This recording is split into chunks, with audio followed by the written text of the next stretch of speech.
ठिकाणी दिलेले आहेत। मला वाटतं खूप जोराचा वाराही होता, पाऊसही होता आणि जवळपास आतापर्यंतच्या पडणाऱ्या पावसात किती देखील सायंटिफिकली या ठिकाणी आपल्याला काय करता येईल।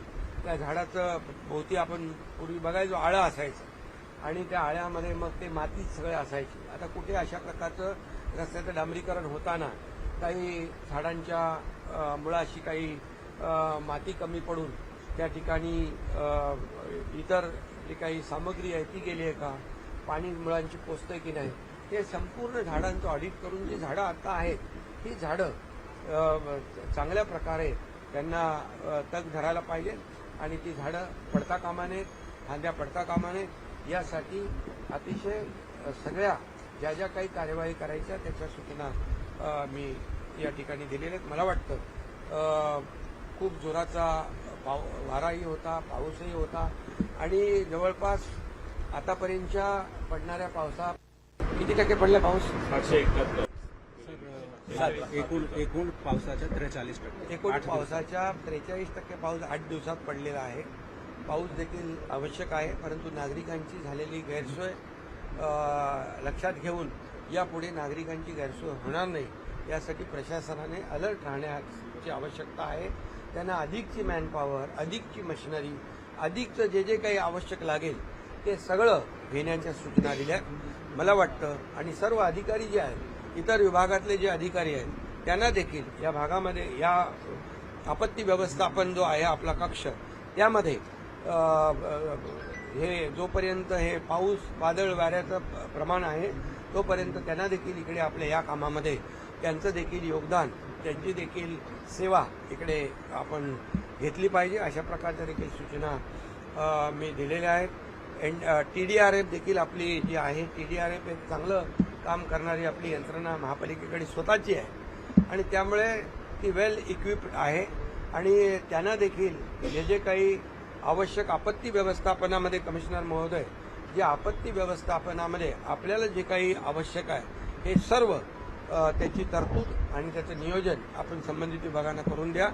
कोणीही अधिकाऱ्यांनी हलगर्जीपणा केलेला अशा परिस्थितीमध्ये खपवून घेऊ नका, खपवून घेतलं जाणार नाही। या प्रत्येक अधिकाऱ्याचं आपत्ती व्यवस्थापन असेल, TDRF असेल, वृक्ष प्राधिकरण विभाग असेल, जे जे या संबंधित पावसाच्या आणि वादळ वाऱ्याच्या रिलेटेड जे जे अधिकारी काम करतायत, जे करणार आहेत त्यांचं देखील मूल्यमापन या ठिकाणी आपण करा। जे चांगलं काम करतील त्यांचा देखील नक्कीच सन्मान केला जाईल, परंतु जे आपल्या कर्तव्यापासून आपला हलगर्जीपणा करतील त्यांच्यावर कठोर कारवाई देखील केली जाईल। आणि जे जे जे जखमी झालेले आहेत त्यांचा उपचार जो आहे ज्युपिटर हॉस्पिटलमध्ये महापालिकेला करायला सांगितलेला आहे आणि त्याप्रमाणे आपला असाच प्रकारचा उद्देश आहे की झिरो कॅज्युअल्टी या संपूर्ण झाड पडल्यामुळे, फांद्या पडल्यामुळे, पाणी साचल्यामुळे झिरो कॅज्युअल्टी आपल्या ठाण्यामध्ये राहिली पाहिजे।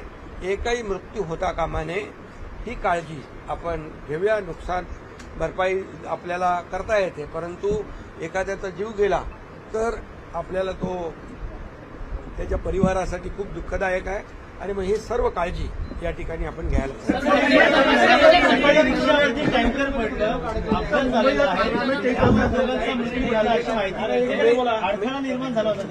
मी आता इथे कमिशनर पण आहेत, कलेक्टर पण आहेत, या बाबतीमध्ये देखील माहिती घेतो। त्यांना ज्या ज्या काही मदतीची आवश्यकता आहे, त्यांना प्रायव्हेट हॉस्पिटलमध्ये ॲडमिट करायचं असेल तर त्यांना तसं पण हे करू आपण आणि दुर्दैवाने मृत्यू झाला असेल तर त्याच्या परिवारांना देखील जी काही मदत आहे ती आम्ही देऊ।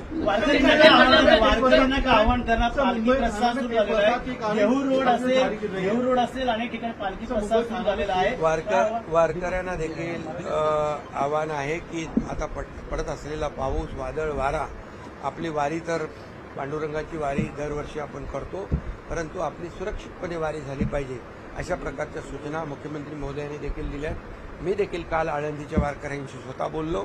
त्या ठिकाणी काही पाण्यामुळे जादा पाऊस पडल्यामुळे, वाऱ्यामुळे पिण्याच्या पाण्याची पाणीपुरवठा योजना तुटली होती, जे मोबाईल टॉयलेट बसवले होते ते वाहून गेले होते, काही ठिकाणी विजेच्या खांबांची पडझड झाली होती, पिण्याच्या पाण्याची गैरसोय झाली होती. मी तात्काळ त्यांना नगरविकास म्हणून 10 कोटी रुपये काल तात्काळ रिलीज केले आणि त्यांना देखील एक दिलासा देण्याचं काम केलेलं आहे. त्यामुळे वारकऱ्यांनी देखील आपली वारी सुरक्षित वारी झाली पाहिजे यासाठी प्रयत्न